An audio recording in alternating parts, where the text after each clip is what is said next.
Morning, bro. You alright? Luca? What's up? You look really bored. Do you want to play a game or something? Like peekaboo, snap? Let's go snap. Let's go chess. Luca, I've never taught you how to play chess. You're 2 years old. I'm a bit scared. I can't see. Right, come on then, let's play. But I warn you, I train my mind in the same way I train my body. Hard. That's a bit red. The only weird thing is going to be your face when I beat you.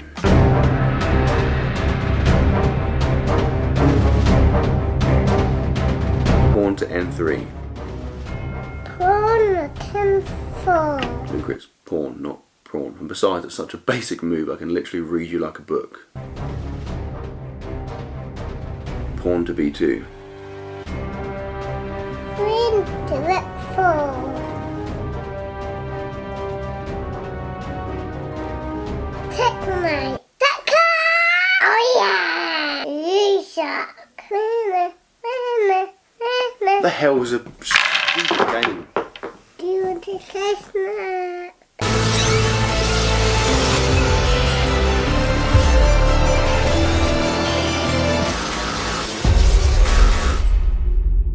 Good morning and welcome to another video. And before I get started, I want to say a quick and friggin' huge thank you to everyone who went out and picked up a training program after the launch on Tuesday. You guys are the best. Like, the support has been ridiculous. The number of emails and comments and DMs and messages I've been getting from people saying like how much they're enjoying the program or how much they're looking forward to getting started on one of the programs is just friggin' sick. So if you've not picked one up yet, they're $19.99. It's the top link in my description. You get 12 weeks, possibly 6 months if you want to, of friggin' sick programming, and it's suitable from anyone, for a beginner up to an experienced instructor, so I definitely recommend that you go and do that. Anyway, on with today's video. Now, as you probably ascertained from the title of the video, last week up in Dublin with Rob, I ate 30,000 calories. Now, if you haven't seen that video, go and watch it because it's friggin' sick, and it will give this video a bit more context. But basically, every time I do one of those food challenge or like cheat day type videos, I get so many questions from people asking, like, how do I do it? Like, what's the impact? What's the fallout on my body? So I figured today I would explain. You know, I'd tell you, like, let you know what happens, like what happened, what was the fallout from that video, what did it do to me, like did I almost die, etc. And I figured I'd take you through like a normal day of my eating as I do that. So before I do anything, I need to have breakfast. I'm currently stood on the beach by myself, which is not ideal as far as breakfast consumption goes, but I've got a sneaking suspicion that Says and Luca are going to magically appear behind me. Sick. So, having breakfast on the beach, pretty standard. Pretty standard Matt, Says and Luca activity. Pardon? So I would like some. And you have had some. Okay. So let's grab this for a sec. I'll give you a quick talk through. Okay, so would you like some Luca pants? Better give you a little bit. A golden syrup free bit. I can't see what I'm doing here, hang on. Good. So we have porridge with a lot of golden syrup. Quick fact though, right? The other day I weighed like half a dessert spoon of golden syrup, which is how much I typically have in my porridge, and it's still like half the amount of sugar you get in like a classic like crunchy nut or Cocoa Pops, a classic cereal that I'd eat. It's like half the amount of sugar. So the motto of the story is that porridge is better than normal cereal. Okay, darling, 1 minute. So as well as that, I have some protein. That is 30 grams of peach tea whey from My Protein. I always get asked, as peach tea at the moment is my current go-to flavour. There's a link to My Protein in the description. Want to get anything from there, use my code MATT20, that gets you 35% off, boy. And then lastly, I have, what are these, Luca boy? Ooh! What's that? These ones. What are they? What are they, Luca? These ones. What are they? Are you just taking my tablets? You're just I feel like this is taking my drugs. game. Yeah, this is a bad advert for a child. He does not take my supplements, these are mine. I have, they're like Alpha Male, which is a multivitamin, that's glucosamine, and then that is omega-3. Get your thieving hands off my tablets. So, we're gonna have some breakfast because that's typically what we do at breakfast time. I'm gonna position you, like over here somewhere. Prob's gonna say around there. And then we're just going to go and have some breakfast.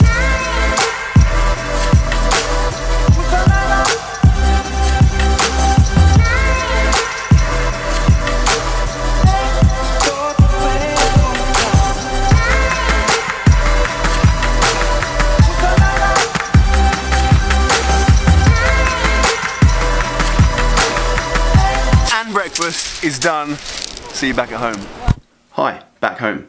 As promised. I need to go training shortly, but before I do that, I figured I would quickly talk to you about what eating 15,000 calories in one freaking day did to my body. Now, there are two facets here. There's like the physiological impact, and then there's the psychological impact. I'll talk to you about the psychological stuff later on because quite frankly, who cares, right? But in terms of the physiological stuff, we're talking about fat gain, yeah? Like most people would assume that when you eat 15,000 calories in a day, you get friggin' fat. And like, to an extent that's true, but there are lots of other factors at play here. So firstly, let's break it down and look at the actual numbers, okay? So I ate 15,000 calories. Now, my maintenance, that is the number of calories I need to maintain my body weight, is somewhere around 4,000 to 5,000 calories a day. Now, I'm gonna be generous because I'm a nice guy and call it 5. I'm gonna round up to 5,000 calories, right? That means there is a 10,000 calorie excess. I ate 10,000 calories too much.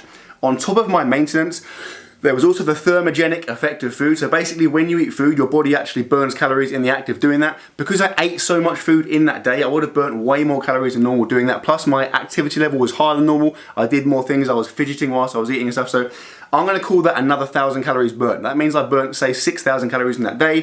That means my surplus, the amount of calories I consumed over what I burnt, was about 9,000 calories. Now, it is assumed that it takes about 3,000 calories extra to gain 1 pound of fat, okay? So 9,000 calories would typically result in 3 pounds of fat gain. Now, that is the case if that had been consumed over the course of, say, 3 or 4 weeks, but in the space of one day, in fact, in the space of 12 hours, it's simply not possible to put on that much fat, okay? So studies have shown like this to be the case. So there was one study in particular a while back that looked at, it put people in like I think a 50% calorie excess, so they took like half of their calories and added it on, so a pretty huge jump in their calorie consumption in a short space of time. Now, there were two groups. There was one group that did this and they got all of the extra calories from fat. There were another group that did it and they got all of the extra calories from carbs, okay? And what they found is that, firstly, the guys or the people consuming the extra carbs didn't gain, actually gained significantly less fat than the guys eating the majority of their extra calories from fat. Now, this was an acute effect, so it only happened in the short term. When this was done over like a course of a few weeks, the amount of fat gain kind of leveled out, which is what you would expect. But yeah, in that short term, the impact of eating carbs was significantly less on fat gain. However, both groups didn't put on, so like the amount of calorie excess they had, that was not all converted into body fat. It's simply not possible, like I said, for all those extra calories to convert into body fat, because if that was the case, you could eat 50,000 calories in a day and you'd just die. You know, you'd be like a massive fat balloon and you'd explode. So that's not how it works. Now, that isn't relevant exactly because obviously the amount of extra calories I had on that day was probably fairly evenly split between carbs and fats. But we can assume that lots of those carbs would not have been turned into fat, and even lots of the fat would not have been turned into fat. So basically, I'm gonna make a rough estimate and say I probably gained around 1 pound of fat or so in that day. Again, remember, I'm not a normal person. My maintenance is a lot higher than the average person. I have more muscle mass than the average person. My TDEE is higher than the average person. So therefore, it will be different, you know, if an average person was to go out and eat 15,000 calories in a day. But yeah, if we assume that I gained 1 pound of body fat, now the next day after the challenge, I ate significantly less food. I didn't actually eat my first meal until about 7:30, 8 in the evening. So I probably created a calorie deficit of around 3, maybe even 4,000 calories. And the following day after that, I woke up, weighed myself, and my body weight was down at about 93 kilos, which is where it was before the challenge. So basically, my body weight 2 days after the challenge was back to where it was before the challenge. Now, I think I was probably a little bit dehydrated. So I think I was probably at that point still carrying a little bit more fat than I had been. And so it was kind of the water weight that led to that low weigh-in. But within another day or two from there, again, being in a slight deficit off the back of that challenge, I would have been back to normal. So basically my summary from a physiological standpoint is that my body composition probably 4 days after the challenge was exactly the same as it was beforehand in terms of the amount of muscle I had and the amount of fat I had. So the message here is that it's a short-term thing. I'm not endorsing it. I'm not saying go and eat 15,000 calories and a few days later you'll be fine, because firstly, for the average person that won't be the case, and secondly, it's not, you know, it's not a nice thing to do. It's not healthy. It's not enjoyable. But you know, the issues, the health issues and the body composition issues that arise from that kind of challenge are going to be more apparent if you were to do it, you know, repeatedly over a long period of time. If you're going to eat a big calorie excess every day for weeks and weeks, that's when you're going to start getting, you know, building a significant amount of fat and encountering health problems. But In the short term, on an acute basis, like a one-off challenge for one day, basically there aren't many impacts. It doesn't really do that much to your long-term health or body composition. Anyway, with that said, I need to go training. I'm doing squats today, so obviously I'm wearing my tights, because as everyone knows, tights equal squats. It's like physics. So that's it. The session's going to be squats. More specifically, it's going to be front squats. Now, I'm going to be honest, like, my front squats suck. The gap between my front squats and my regular squats is outrageous, but I feel like if you suck at something, it's a good idea to do it, you know, unless you suck at like murder, in which case just continue not doing that, that's fine. Yeah, so it'll be front squats, followed by quads, followed by abs, then I'm done. Let's make it happen.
And training is done, and it was alright, I guess. Like, the front squat sucked, but that's pretty standard for me these days. The other bits felt quite good.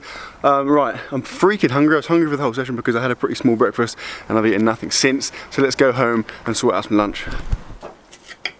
Oh, awkward. So, in case you didn't know, Cez is pretty much the sickest human in the world because, well, loads of reasons, but mainly, not mainly, that's harsh. One of the main reasons is that she makes friggin' incredible food. So Cez will be like, oh yeah, I'll just knock something up. Like, if I knock something up, apart from Cez, it would be like bread and like beans and some cheese. Like, what the hell? That's like a friggin'... Didn't your favourite thing used to be tuna? A tin of tuna and a tin Great of tip, beans. to be fair. Tuna and beans, mate. If you're poor, like a peasant, and you want some protein and like an easy, low-calorie meal, tin of tuna, tin of beans, mix them together, microwave it, absolute result, and it's quite nice. Anyway, back to the present day. Cez, stay on track. We have a burger, friggin' loads of halloumi, and then loads of these like fritter things. What's in them, Cez? Courgette, eggs, flour. Oh my god, they're really, really good. Parmesan. Egg, flour, courgette. I've got a little like tomato, lettuce, because I'm a healthy guy, in spite of previous videos. So I'm gonna eat this, and then when Luke wakes up from his nap, hopefully I'll have showered by then, and I'll catch up with you somewhere else. Update, we're on a beach. Again, this is like the second time today I've been on the beach. This is fast becoming like a beach vlog, but stop whinging, yeah? I'm gonna put you here because quite frankly you're heavy and I'm weak. So I had a shower, got some work done. That's straight, pretty straight. I'm using the horizon as a guide, so if it's wonky then blame God / the horizon. Yeah, got some work done. Luca woke up and we figured we'd come to this sick beach. It's like Dimchurch, it's about 20 mins from our house. It's better than our beach because it's friggin' huge and expansive. Luca loves running around on it, and it's like sandy, and as everyone knows, sandy beaches are better than stony beaches unless you are a stone collector. So on the way here, we picked up, went to Waitrose.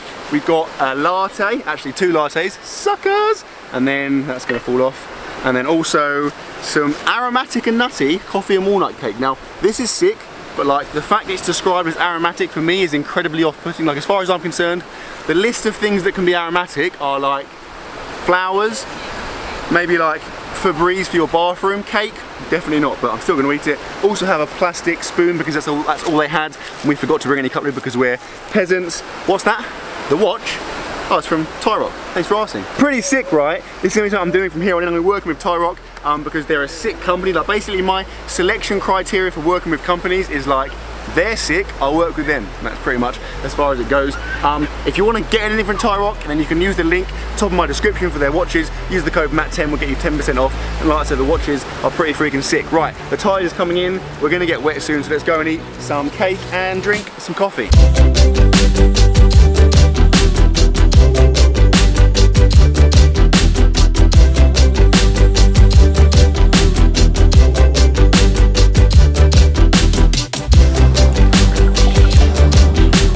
Hey guys, so it transpires that Sarah and Luca have mugged me off and they've already made their way home, or like to the car. Hope they've gone home in the car, then I'm screwed.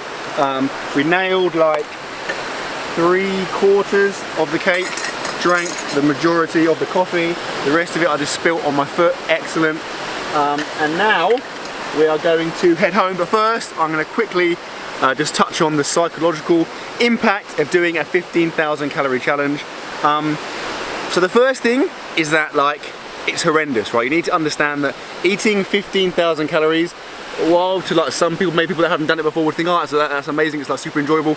It's not. Like maybe you'll enjoy like 1/4 of it, maybe half of it if you're lucky, but from that point on it's game over. Like it's horrendous. You are literally force feeding yourself and it friggin' sucks. Now going on from there, like it can do longer lasting damage. Like I've experienced it myself, particularly when you go like all out on like a 25,000 calorie challenge, for example, and that is like it actually damaged my gag reflex, which is I guess partly psychological, also like physiological. Like I found particularly after the 25k challenge that I would start feeling sick after eating, not even eating that much. Like I'd be eating a massive meal and I would get to the point where I wasn't full, but I'd feel physically sick. Like feeling sick would stop me from eating like more food, and I've definitely found that my eating capacity has dropped after having done all the food challenges. I mean, I think to be fair, also probably ties in, like I've been bulking for like a lot of the last couple of years, so I guess that also ties in because there's implications as far as your hormones that affect hunger and stuff go. But yeah, I've definitely found eating that many calories has an effect on my gag reflex and just my kind of feeling towards food. Ironically enough, I also find that after you get over that feeling horrendous, so after the next 2 or 3 days subsides and you kind of go back to feeling normal, I personally find that I crave that kind of crappy food even more so than normal. I think like particularly with like things like McDonald's, they definitely put stuff in there that makes like chemicals that make you like want to have it, like make you addicted to it essentially. And I can definitely see how some people could like fall into the trap of just eating McDonald's like pretty much every day, because the more you eat it, the more you want it. You know, it's a very slippery slope, I think. In terms of what I did just doing that one-off food challenge, like most of the, I mean, basically all of the impact is pretty much acute in that it's gone after a few days. But yeah, if you were to do it, like I said, repeatedly over a long period of time, that's when you would start experiencing issues, and that is where after a while, like, you'd probably just die. So probably don't do that. But yes, I need to go now because Sarah and Luca are literally about 4 miles in the distance there, and they're gonna leave me behind if I don't catch them up. So I sincerely hope you enjoyed the video, guys. If you have enjoyed it, please give it a thumbs up, and I will see you tomorrow.